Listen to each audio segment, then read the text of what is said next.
I feel like that is one thing though that you guys have. Like you haven't built up that midfield, which is making you like bare bones. It exposes you more. Like we built the midfield first. Yeah. Which I feel like that gives us a bit of an edge now, but I feel like you guys have brought in some players in key position roles. You haven't gone for the midfield. I wonder in sort of 3 to 4 years if you guys are actually going to get some benefit from that in the sense that you'll get younger midfielders that'll hit the ground running quicker and then your key forwards will be ready where we're still going to be exposed in that area. Absolutely. I think like generally like a list management principle is kind of like the tools take longer, so get them in first. Yeah. And it's not to say that we've nailed that, obviously, but like we're not too bad for tools. Maybe we could use another key back, but generally speaking, the difference with West Coast is you just haven't had that many picks.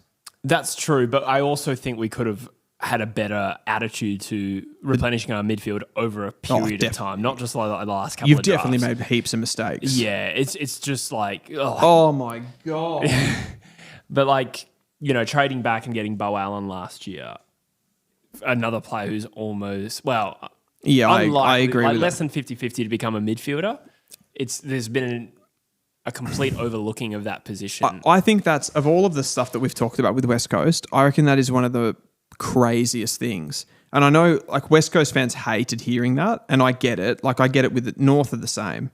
We made like incredible errors, but you did it. You didn't, it's not only that you did it for like the picks, just the raw picks in themselves, but like you did it in a really strong draft where there were just the sort of players that you would have needed. Devil's advocate though. Yep. It was strong, but it was even. It was strong, but it was even. Yeah, what? And I'm not saying that's fine to trade 3 down to 14, but I'm just saying like there was a perception that maybe the top 5 wasn't that much better than the rest of the top 15 to 20. Yeah, you do though, like at the same time, like you leave yourself open at pick 15 that you're not going to get the guy that you wanted at the same time. But I'll take that point. Question here. We have talked about the draft and stuff like that, but specifically Seth Dryden's asked if you're West Coast, do you go CDT or Sam Grill if you had one pick? I feel like you will say CDT. I think there's knocks on both of them from a pick 1 point of view. I do the part with West Coast, like specifically for West Coast, I would take CDT in an like if we're just talking talent, open draft, I'd take CDT. But I do feel like, again, you've mentioned the Melbourne factor, which is it's a factor. It's not it shouldn't be the main factor. Is Grill Metro or country? Metro. Okay, so that kind of applies to both of them. Yeah, same thing. But I guess like more from your perspective is that you couple that with the fact that like, is he going to play straight away? Is he going to come in and make an impact? It's going to be harder for CDT to do that, and then leaving state, all of that stuff factored in. Like he might be fine with it. So obviously West Coast will make that based on like his character as well. But I don't know if either of those players is necessarily perfect for West Coast right now. See, I think there's knocks on Grill for a top 5 pick, and that's the lack of or proven contested game. Yeah, I would be nervous about taking him with pick 1. However, if you said, do you want CDT or you trade down and have 5, 6 and whatever. And then you can grab Grill. And grab Grill with one of those picks, I'd probably prefer that. Yeah, that's a different conversation, I guess. Like Grill and Cumming as a combo versus CDT. Or like Grill and Lindsay or something like that. Yeah, no-brainer. Yeah. I do think that... not that we would get 5 and 6. It's just... you know what I mean? No, totally. Whatever it ended up as. I think it will be harder for teams to trade down in this draft as well, like last year. Like you saw North trying to go after... I think North were after 7 and 8 at one stage. And I think in the end, like 7 and 15 ended up getting turned down. Yeah, Houghton was a great grab. Yeah, Houghton's a freak. Yeah, I mean, that's kind of the closure I like trying to cope with West Coast trade last year was that it was so hard to do a deal. Yeah. So 12 and 14 for 3, like based on what the market was saying, was probably the best deal we could get without justifying the trade altogether. Bright says, I think probably the most interesting player in the draft is Dyson Sharp. Feels like he has the biggest gap between where he could be taken. Yeah, I don't, like personally, I don't really see him as a first rounder. But I'm probably in the minority there. Yeah, no, I'm with you. Other than seeing why West Coast would potentially take the punt on him. Sam Grill, who do you see him as kind of, projection, AFL? You've seen more of them than I have, so I'm punching above my weight here having this conversation with you. But superficially, like McKercher? Okay. More like outside damaging type, lack of proven contested ability. Oh my God, I actually was like... That one was ridiculous. Yeah. Went like 10 meters. It's not a great comparison, but like just broad type. Unless you asked about potential, because I think I preferred McKercher at the same stage. Yeah. I loved McKercher. Yeah, I liked McKercher a lot. I wasn't as keen on Zane for North in that particular draft. Like I liked Curtin. Yeah. But looking justified at the moment. Yeah, but it's always hard, isn't it, with when they go to like certain teams, how they end up. That's true. Yeah, but Zane at Geelong would probably have won a Rising Star. Yeah, he's Brownlow. Now what we saying? Oh, Grill. Yeah. No, I get that. I don't know as I necessarily agree that his contested game is bad. I think he's a pretty good. When you say contested, are you sort of talking about like more like physicality? Yeah. Okay. Yeah, the ability to win contested ball. Okay. Well, see, I see him as a pretty good contested ball winner. Okay. From a perspective of like loose ball, I think he's a loose ball player. So when he can get uncontested, no, loose ball's contested. There's two types of contested possession, two types of ground ball. Yeah. So you've got loose ball or hard ball. Can you keep talking? Hard ball. I'm gonna cry. Hard ball is under direct physical pressure. So when you win the ball on the ground, and somebody is like on you and you win it, that's a hard ball. Mm-hmm. So there's kind of like natural inclinations of players to how they win their contested possession. Like Dacos wins his contested possession with speed, getting away from people. So it's pretty much all loose.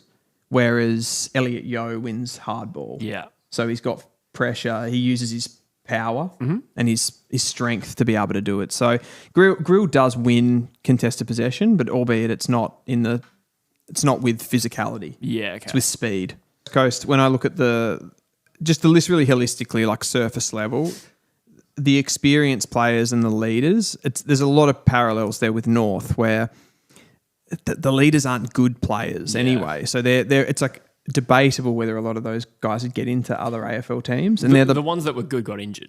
Yeah, exactly. So like they're not even contributing on field, which massively hurts you. And then you've got these young players and some of them are talented, but who are they looking to and all those sorts of things. So it's just hard to get any continuity and look at it all. If you did break down West Coast's like sort of, I don't know, I guess like wherever you want to pinpoint that this has gone wrong and look at the lines of your team, like do you think there's been a strategy of how they've drafted? Can you see a sort of like the pillars of what they're trying to do? Like we talked about before, the key position, they've sort of gone after those players. Do you think they are trying to do it like that? Like they've sort of brought in those key position players and now it's sort of looking to the midfield?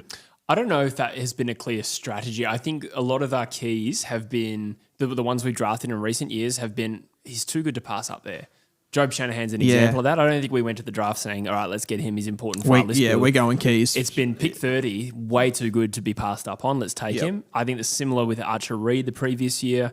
Jack Williams was pick 57. Well, those are three of our main key forwards at the moment. And then key backs, I'm still optimistic that like Bazzo and Edwards and Brock will be okay players, but we haven't like drafted early on any of those guys. I think West Coast, if I had to like find an average with their philosophy, they like athletes, they like competitors. I think that's the one correlation between all the recruiting over the last few years that I've seen. It's competitors and it's athleticism. Yeah. As evidenced by Jinby, Bo Allen, Elijah Hill. I mean, the competitors one is difficult to quantify because everyone says they want competitors and everyone's idea of what a competitor is can be different. Sure. But I would agree strongly with the athletes. Yeah. You guys don't want a player that you kind of don't want to die wondering, can they make it athletically at the level? It's then like, and that's where like I think teams like West Coast get into trouble because they draft athletes and they can't develop they can't develop their football skills well enough. Yeah. Which then becomes a problem down the track. So you've just got these athletes that can't just hacking it forward. Hacking it forward, can't win the ball sort of thing. But yeah. Absolutely. Talking of off-season, you've obviously got McGovern, Cripps and Sheed. They'll be the ones that will retire at the end of the year. A couple of those forced.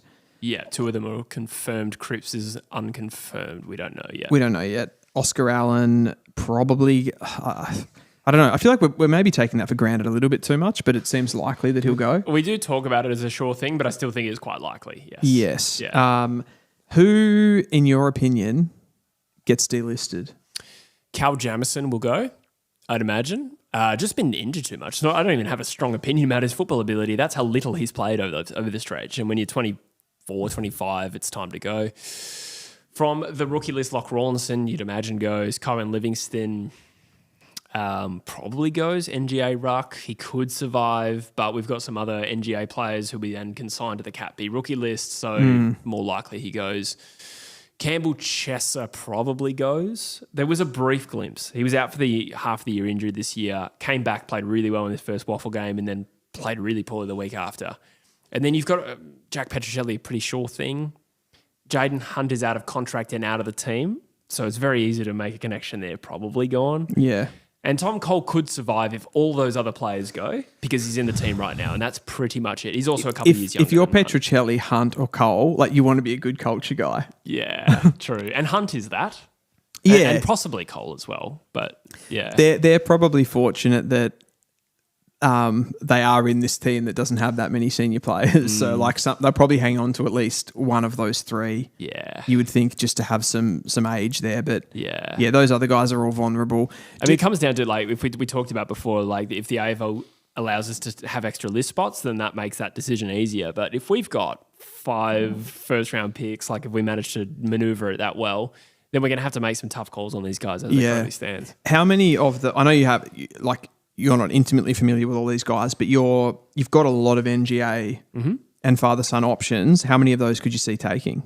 I think Banfield gets drafted. He's father-son, not so can't be Cat B, but yeah. I agree. Yeah. I'd say Banfield he gets drafted. taken. I think Kobe Evans, from what I've heard, he's been injured, but it sounds like he might actually be the most promising.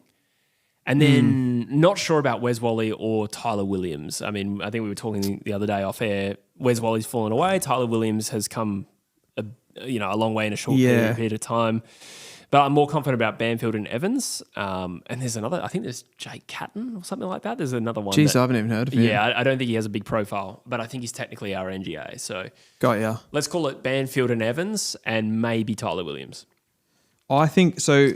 My opinion of those guys, I think like depends if you want to take both small forwards. I know you guys have got a lot of small forwards on your list. I feel like Williams is the pick. Yeah.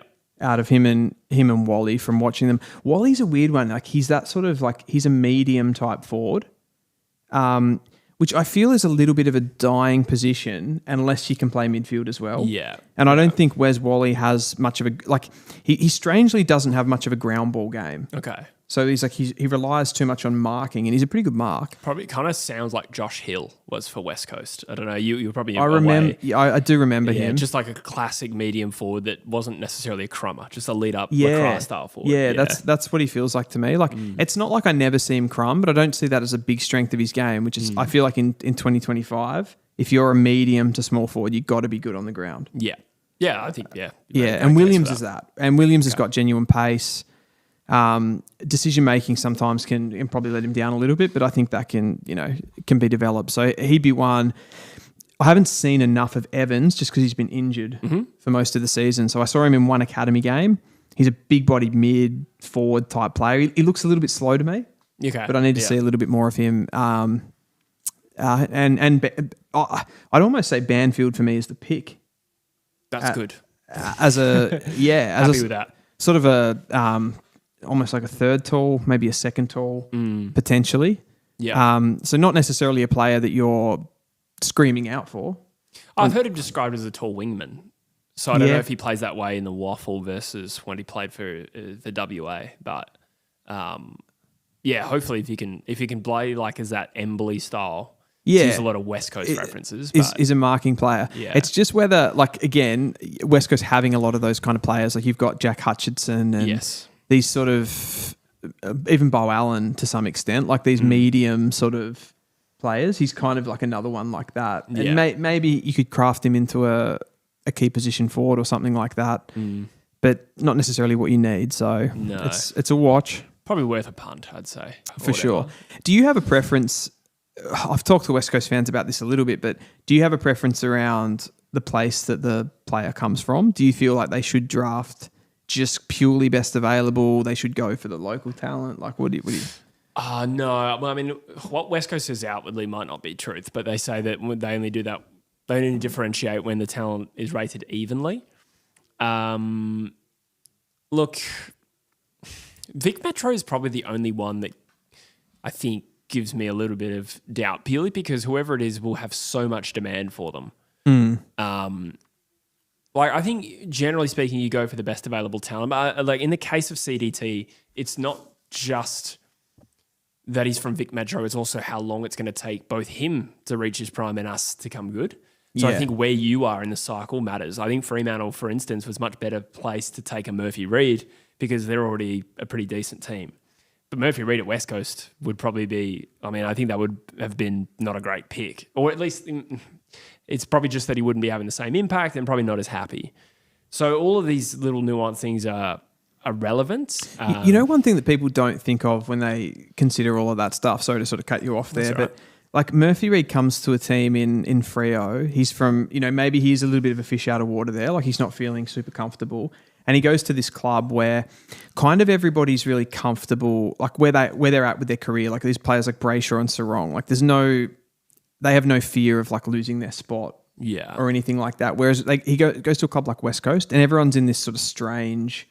They're either like at the back end of their career and they're sort of winding down, or they've got these young players that are all sort of pressing for a list spot, and it becomes like really competitive and potentially like as a young player who feels uncomfortable away from home anyway, it's a bit toxic. Yeah. I mean, the stability, I suppose, is what we're describing there. Yeah, absolutely. Well, I just feel like some of those older players in Freo's case can sort of like, they're closer to his age, and a guy like Andy Brayshaw and Caleb Sarong can actually go like, hey mate, like, and they're really, where they're at with their career, they're fine.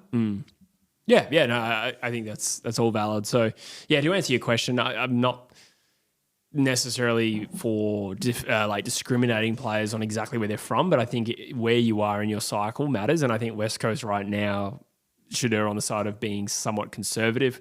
With Harley, we weren't conservative in the sense that we had great deals. I think taking deals for great trades and trading down would have been the conservative move. We backed ourselves in there, and then presumably with Murphy Reid, I'm assuming we weren't willing to take that risk. Yeah. So yeah, we'll see. Give me two. I've got a few names at the top end of the draft. We'll say West Coast have 2 picks. Yeah. Who are you taking? Cooper Duff-Tytler, Willem Dersma, Josh Lindsay, Sam Cumming, Jevon Philippou, Dyson Sharp, Sam Grill, Oliver Greaves. Sam Cumming and Josh Lindsay. That's actually, that's perfect. Is that what you like? Yeah, I like that as well. Okay, cool. Yeah. We talked about Sharp. I think I have the same concerns over Greaves in terms of what he does well, but also what he doesn't do well. Philippou, I've personally just seen the least of, and I think there's also, some question marks. But I think I'm a little bit gun shy around Dersma, Duff-Tytler. But Josh Lindsay and Sam Cumming, I think, both fit the bill for what we need and seem safer. I don't know. No, I think I totally agree. I reckon if you went Cumming into Lindsay, Philippou into Lindsay even, something like combining two of those, like a bit more of an athletic mid with a distributing sort of like ball using mid, I think that works really well. Like even Cumming and Philippou. Are we going too high risk? That feels possibly.